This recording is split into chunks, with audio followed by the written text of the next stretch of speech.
Hello, YouTube viewers, and welcome to my channel, CCM Drummer. My name is Matthew Jackson.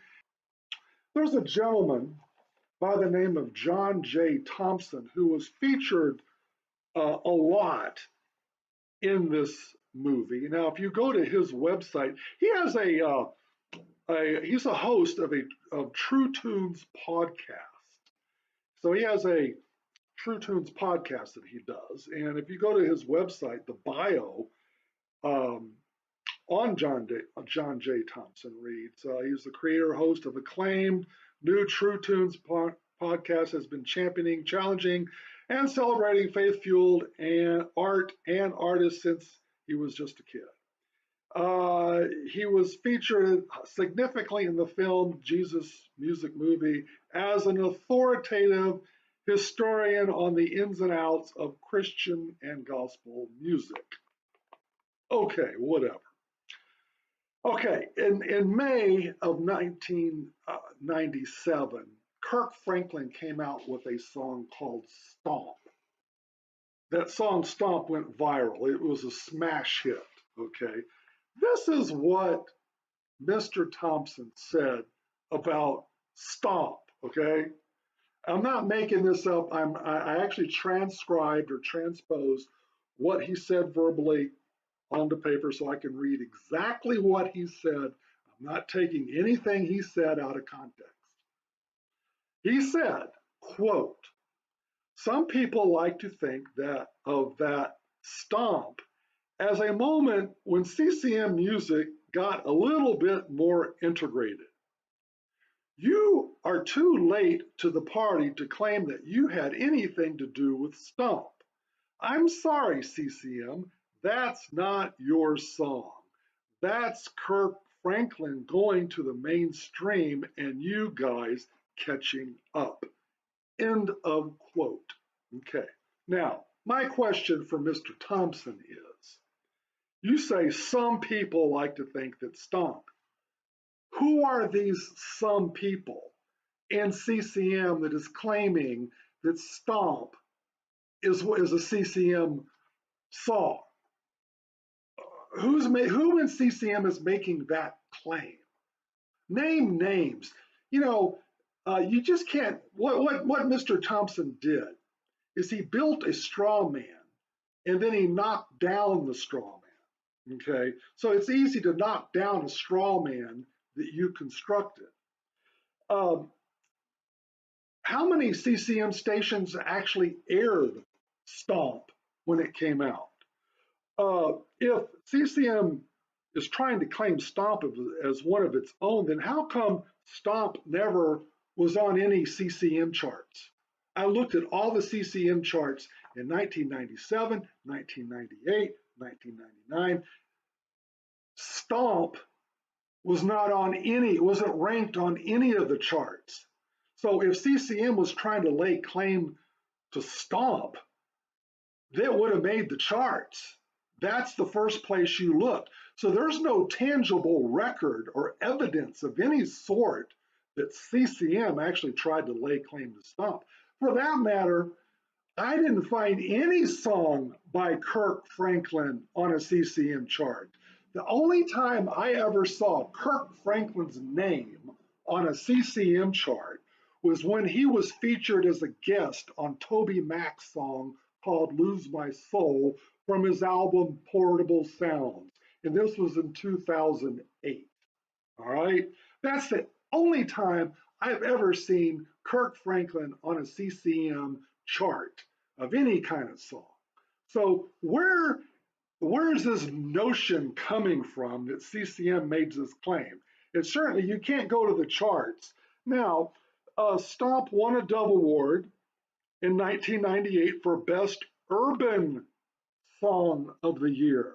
Okay, that's not a CCM category.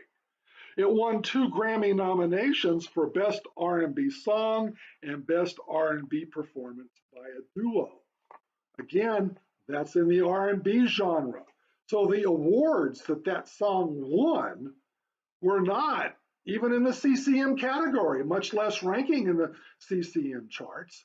So that whole notion that CCM laid claim to Stomp as being one of its own is false. Now, did, as Kirk Franklin say in the movie, that Stomp became popular and hit the mainstream, and after it hit the mainstream, then the white Christians, it became popular in the white Christian community? Now that I don't disagree with. I would agree with that. But that's not the same thing as CCM music laying claim to Stomp. That's a huge difference. Okay, so yeah, I believe that there were a lot of CCM listeners who went out of genre and bought the record Stomp and listened to it. I mean, I listened to CCM quite avidly back in the 80s and the 90s, but I didn't listen to CCM only. I listened to classic rock and smooth jazz. So you can go out of genre, even though CCM's their usual genre, you could go out of genre and listen to other genres. It's a free country here. So I think that's enough to say about that statement. Now, the second statement, here's something that John Thompson also said that I disagree with. He says, quote, there was a chance for CCM music to have been integrated from day one because they had Andre Crouch. CCM music could have said, you know what, we're not going to be white gospel and black gospel. We're going to be this. And he actually, end of quote. He actually did the hand gestures, white gospel, black gospel, and this. Okay. So what is this exactly? I'd like to know what this is. What you want to call it, gray gospel or what? Calling black gospel is redundant because if you just say gospel, that implies black. In gospel, that genre has been around since the end of slavery. Okay, and jazz, R&B, and blues, and all those other genres descended from gospel. So gospel is inherently black. Gospel's been around for decades, a long, long, long, long, long time. The CCM's only been around for a little over 50 years. Okay, so to say black gospel, white gospel, oh, come on, that's ridiculous. He says that we had a chance to be integrated, to have become integrated. He talks of CCM as if CCM actually has the ability to proactively make decisions and make a decision about race. He talks as if CCM has a president and a board of directors that can make proactive decisions on race. It doesn't work that way. It's a genre. It's a conglomeration of artists. And look, CCM music came from Jesus music. Where did Jesus music come from? A bunch of hippies. Well, what race were these hippies? They were all white. They were wearing tie-dye shirts and beads and sandals and long hair and going peace man and far out. All right, this is a white thing. So naturally, the artists in CCM are going to be predominantly white. That only stands to reason. The last quote that he made, he said, why is it that there is only one Andre Crouch? And as Christian music has evolved, it has become more and more segregated. It didn't have to be that way. We had a role model. End of quote. So that's John Thompson's quote. Somehow he has the perception that Christian music, CCM, I guess, when he says Christian music, I assume he means CCM, has become more and more segregated. And it didn't have to be, well, it wasn't that way, and it isn't that way. And first of all, before I delve into rebutting that statement, let me just say this about segregation. Segregation as a concept is not necessarily a bad thing. It depends on the context and how it is used. Now, if we're talking about segregation in terms of civil laws and civil policies that keeps certain groups of people uh, out of access in public areas where other people can access, like we had in the Jim Crow South, for example, where the blacks could only ride at the back of the bus and the whites rode at the front of the bus, where restaurants did not serve blacks in the restaurant area. If a black person wanted to buy food, they had to go around to the back in order their food to go. We're talking about segregated schools, water fountains, restrooms. Of course, that kind of segregation would be a bad thing. But those things, those policies have been corrected. We don't have that type of segregation anymore. Now, when you talk about black and white, you're not just talking about two different races, you're talking about two different cultures. Music is an art form. Art is an external expression of a culture. It's a culture externalizing themselves. That's how you get in touch with a given culture, is you look at their art. Okay, and music is just one art form. So naturally, uh, music created by the black community is going to be far different than that of the white community. That's not a bad thing necessarily. Now, so you got to keep that in mind when you talk about integration and segregation and stuff like that.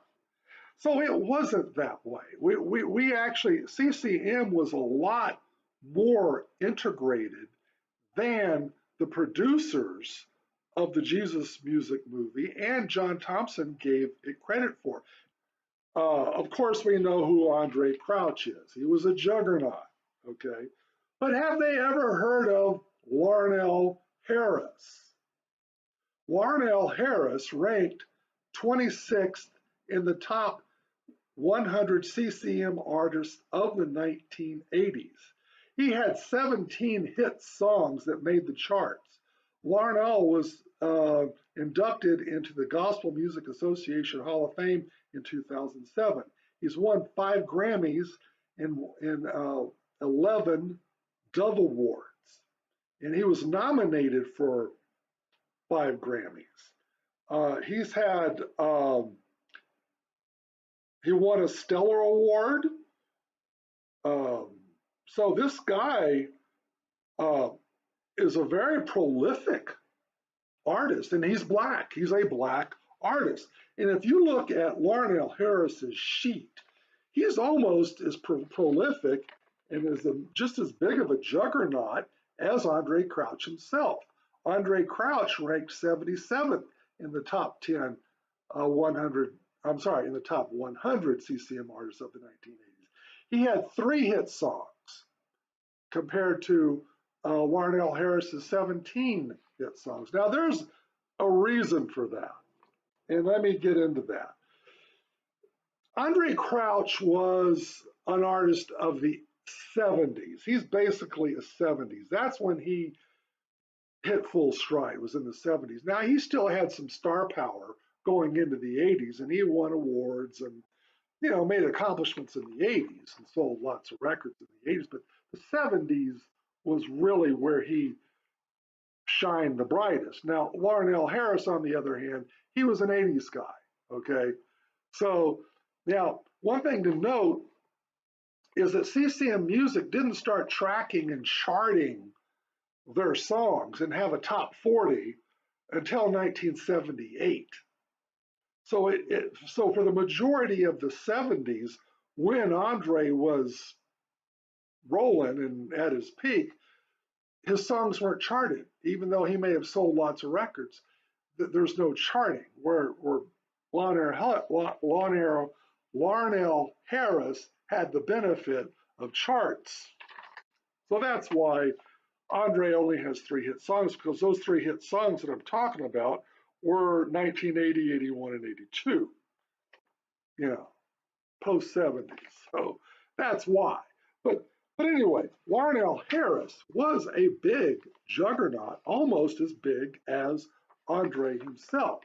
But yet, the producers of the movie didn't even didn't even have the consideration to talk about Larnell Harris. Let me talk to you about another guy, Leon Patillo. He ranked 16th in the top 100 CCM artists of the 80s. He had 10 hit songs. He won, though he was nominated for 3 Grammys. He had a total of 17 CCM albums. Leon Patillo used to play for Santana. All right, so he was quite a big star in CCM, and he started out in 1979. His first album came out in '79, Temple to the Sky, and then his last album was in '87. So that's his career span.